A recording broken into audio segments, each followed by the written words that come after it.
इस चैप्टर में हम लोग पॉलिटिकल पार्टी के बारे में जानेंगे। आप जानते हो जो डेमोक्रेसी में पॉलिटिकल पार्टी का बहुत ही महत्वपूर्ण स्थान है। अगर हम लोग पॉलिटिकल पार्टी को डेमोक्रेसी का सबसे विजिबल इंस्टीट्यूशंस के रूप में मानते हैं, क्यों मानते हैं? तो इसको अगर आप देखिए तो सामान्य जनता से भी अगर आप डेमोक्रेसी की बात करें तो निश्चित रूप से डेमोक्रेसी में वो सिर्फ पॉलिटिकल पार्टी को ही समझते हैं। अगर हम रिमोट एरिया में जाएं और यह पूछें जो किस पार्टी की क्या पोजीशन है भारतवर्ष में, किस पार्टी के कौन प्रमुख लीडर्स हैं, प्रधानमंत्री कौन हैं, संविधान के बारे में आप क्या जानते हो, तो हो सकता है इन सारी चीज़ों की जानकारी लोग न दे सकें। लेकिन अगर उनसे हम यह पूछे तो आप किस पार्टी को वोट दिए हैं तो निश्चित रूप से वह बताएंगे।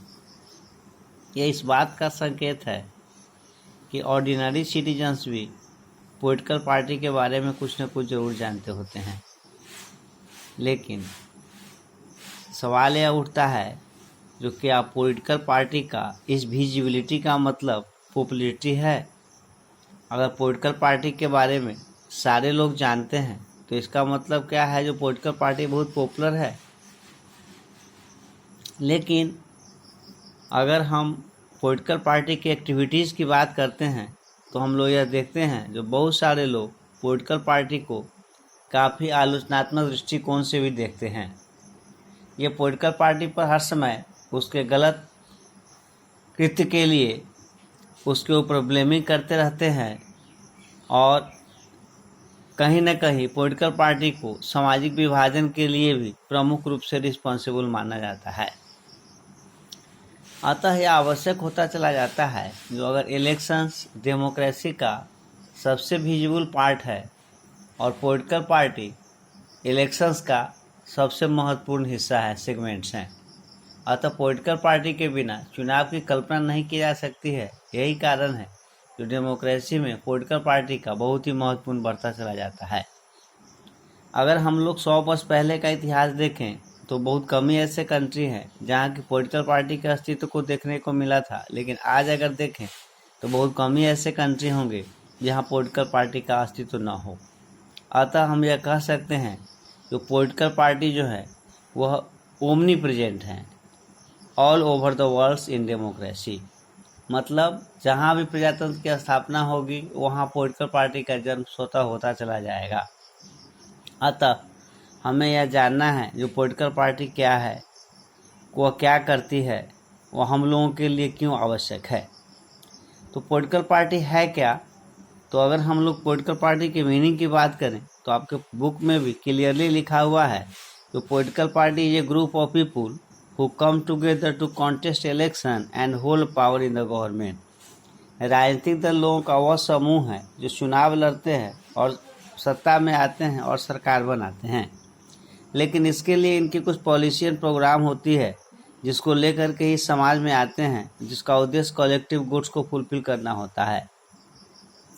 तो आप अगर देखिए तो पूरे समाज के विकास के लिए अलग अलग पार्टियां की अलग अलग मान्यताएं होती है और ये सारे के सारी मान्यताओं को पार्टी जनता के समक्ष उपस्थित करती है ताकि जनता इस बात का निर्धारण कर सकें who is better than others, किसकी पॉलिसी सबसे अच्छी है, कौन सी पार्टी सबसे अच्छी है। इस तरह से उनके पॉलिसी के आधार पर ही उनको चुनाव में प्रमुख रूप से समर्थन मिल पाता है। इस तरह से पार्टी को अगर देखिए तो यह फंडामेंटल पॉलिटिकल डिवीजन के लिए रिस्पॉन्सिबल माना जाता है। पॉलिटिकल पार्टी भारत के या विश्व के किसी भी हिस्से का अगर हम लोग सर्वेक्षण करें तो पॉलिटिकल पार्टी के संदर्भ में यह बात कही जाती है जो पॉलिटिकल पार्टी पार्टीशनशिप के लिए रिस्पॉन्सिबल होता है। तो निश्चित रूप से पॉलिटिकल पार्टी पार्टीशनशिप के लिए रिस्पॉन्सिबल होता है, इसे हम इनकार नहीं कर सकते हैं, क्योंकि आप जानते ही हो जो पॉलिटिकल पार्टी चुनाव जीतने के लिए समाज को अपनी अपनी मान्यताओं के आधार पर, अपनी अपनी आइडियोलॉजी के आधार पर एक दूसरे से अलग थलग करती है, जिसके कारण समाज को यह विभिन्न हिस्सों में बांट देती है। जिस व्यक्ति को जिस पार्टी का इंटरेस्ट अच्छा लगता है, जिसकी पॉलिसी अच्छी लगती है, जिसमें इनका इंटरेस्ट होता है, उसको सपोर्ट करते हैं। इस तरह से पॉलिटिकल पार्टी की अगर निर्माण की बात करें तो इसके प्रमुख 3 कंपोनेंट्स हो जाते हैं: leaders, active members and followers. अब सवाल यह उठता है, जो पॉलिटिकल पार्टी करती क्या है? What does a political party do? तो आप क्लास 9 में पढ़ चुके हो। जो पॉलिटिकल पार्टी का प्रमुख काम क्या है? तो जितने भी पॉलिटिकल ऑफिसेज हैं उन सारे को फुलफिल करना।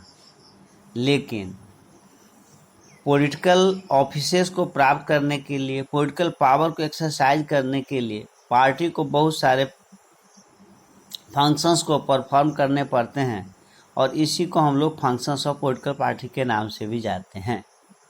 सबसे पहली फंक्शंस की बात करें तो इनका सबसे पहला फंक्शन है contest election. Party contest election, यह पहला फंक्शन है पॉलिटिकल पार्टी का। कोई भी पार्टी सबसे पहले चुनाव लड़ती है। आप जानते ही हो, जो डेमोक्रेसी में इलेक्शंस के माध्यम से ही सरकार का चयन किया जाता है, जिसमें विभिन्न पार्टियां हिस्सा लेती है और ये चुनाव लड़ती हैं।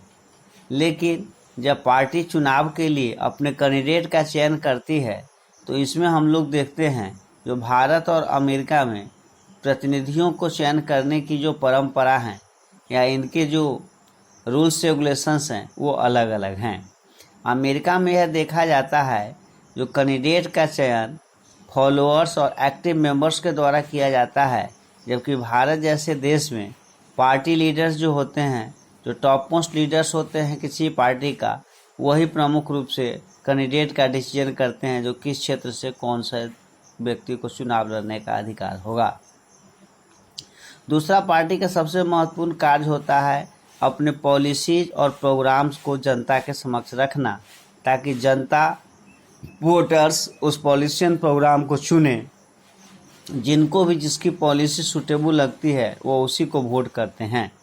इसी प्रकार गवर्नमेंट जब बनती है तो ठीक इसी तरह से वो उन ग्रुप के मान्यताओं को लेकर के चलते हैं, जिनके मान्यताओं से ये जीत पाते हैं, या जो लोग इनको वोट करते हैं उसी डायरेक्शन में यह प्रमुख रूप से काम करने का प्रयास करते हैं।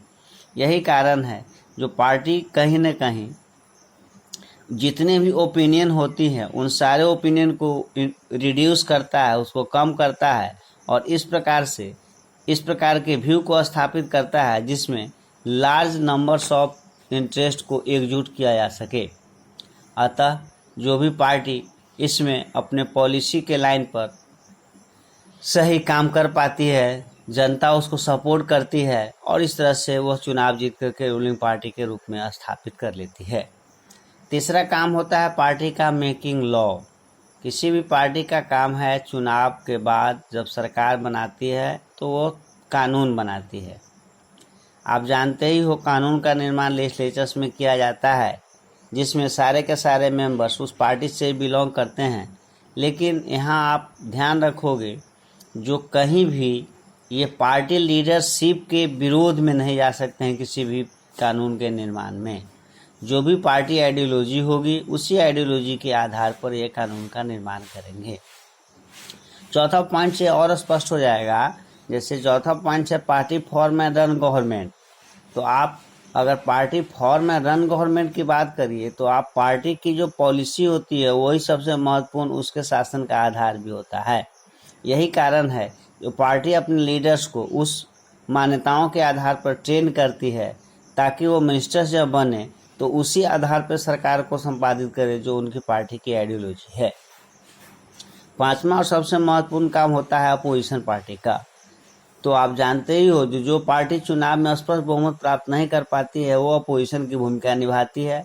ये अपने आवाज़ के माध्यम से जो रूलिंग पार्टी होती है, रूलिंग सरकार होती है, उसके आलोचनाओं, उसके पॉलिसी की आलोचना भी किया करता है, ताकि वो जनता के विपरीत कोई भी निर्णय न ले सके।